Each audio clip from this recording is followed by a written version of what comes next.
Sabah Tabaidji, bonjour. Vous êtes hongrois, député européen, socialiste, c'est-à-dire dans l'opposition en Hongrie. La Hongrie qui préside actuellement l'Union européenne et qui est dirigée par le parti conservateur, populiste diront certains, de Viktor Orban. Alors, au bar de l'Europe, je vous ai servi du canard. Parce que la chasse aux canards est ouverte en Hongrie, pas les canards à plumes, mais les journaux.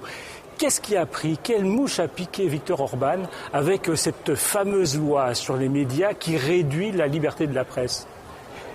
Bonjour, j'aime beaucoup le canard préparé à la manière française ou à la manière hongroise. Merci.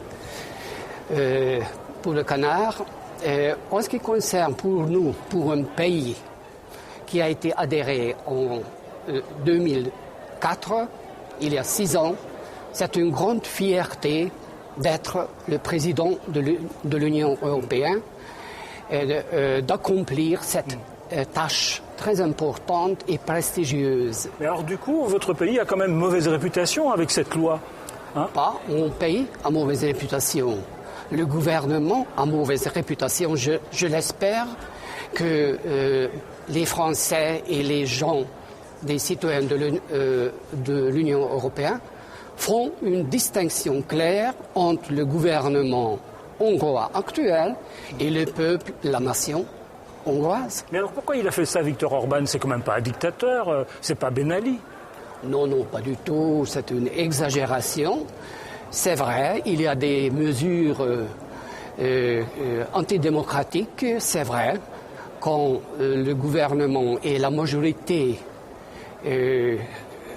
constitutionnelle, parce que le gouvernement actuel a 2/3 majorité dans le Parlement hongrois, cela leur permet de modifier la Constitution et ils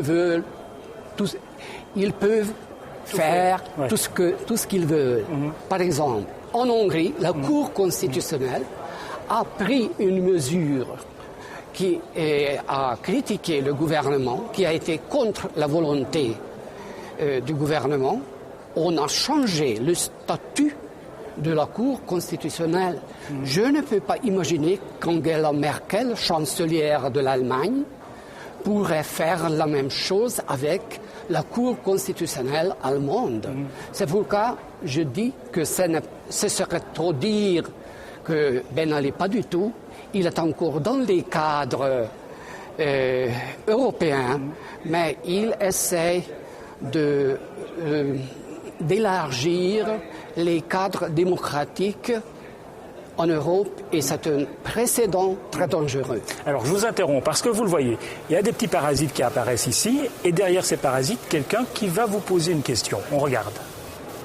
Bonjour Monsieur le député Tabaidji, moi je m'appelle Nicolas Bardesfeld-Toroni, professeur de l'UCL.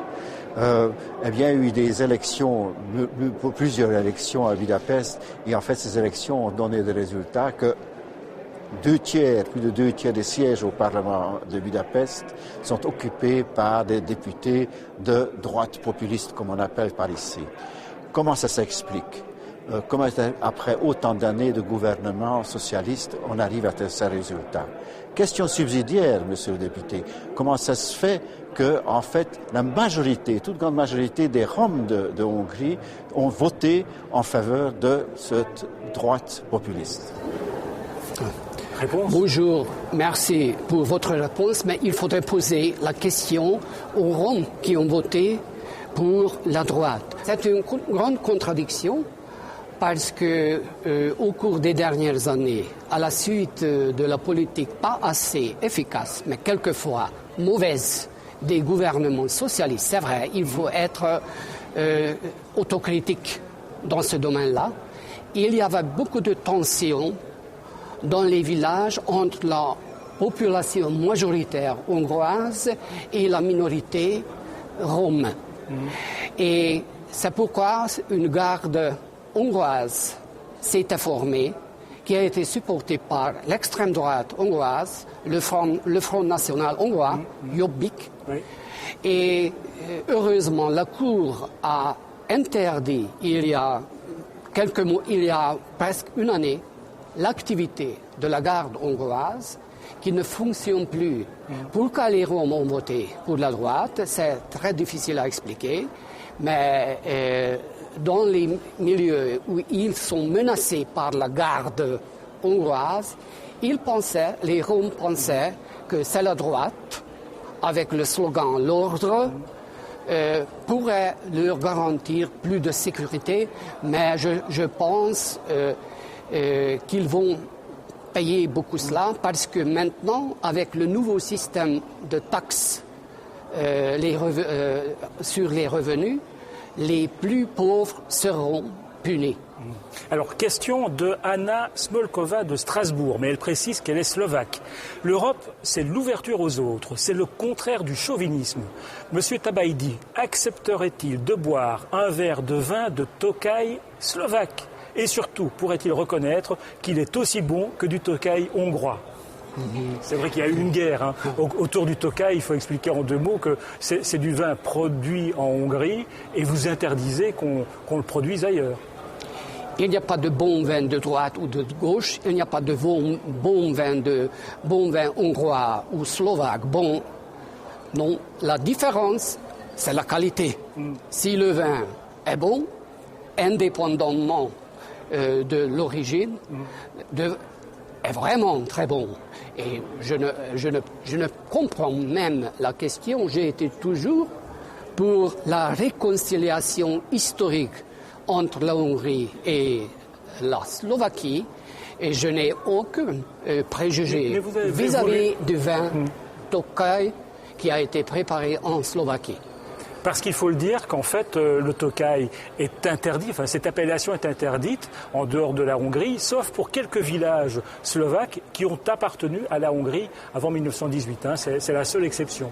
Ah oui, la qualité du vin, l'appellation d'origine protégée, c'est une question sacrée, j'espère, pour mes amis slovaques, mais pour les producteurs du vin en Hongrie aussi, et pour tous les producteurs en France et partout en Europe.